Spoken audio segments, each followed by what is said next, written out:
Perhaps you've heard the song, Papa Don't Preach, where she's saying, I'm keeping my baby. That runs head on into, in this house, you'll do as you're told, we're taking you to the abortion clinic next Friday, period. If she finds another place to live at the ripe old age of 15, the cops will return her, across the state line even, back to her parents. How would you feel about making the District of Columbia a safe haven for such a pregnant runaway, and maybe birthright.org would find her a home where she could stay, and under District of Columbia law, her parents would not be able to get her returned.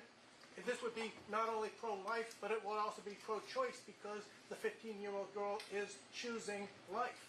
Mm. Well, I want to affirm any decision by any young person to choose life. But with regard to your idea, I'm not sure I quite track on it. But let me just speak about this issue broadly. As I said before, I'm pro-life. I don't apologize for it. When I was a member of Congress, I introduced the first legislation to defund the largest abortion provider in America. When I was governor of Indiana, I also introduced adoption reform. I think you can't be pro-life if you're not pro-adoption. Amen. I mean, I believe in forever families through adoption. Karen and I, when we went through 5 years of infertility, waiting for our first child to come, we actually put in for adoption. And frankly, it may shock you to know that right now, the average cost of adoption in America is about $70,000.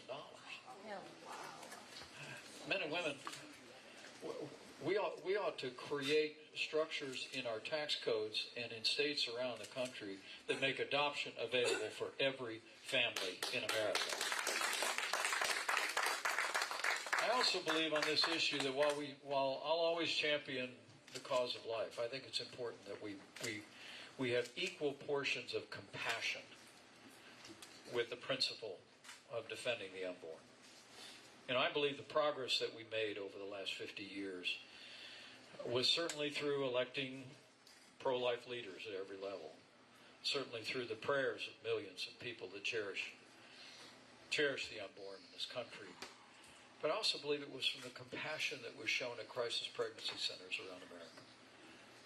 Here in New Hampshire and all across the country, that the way volunteers came alongside women facing crisis pregnancies and generously supported them and newborns with resources and encouragement, and so for my part, as we move forward on this issue as a nation, I want you to know that I'll be a leader.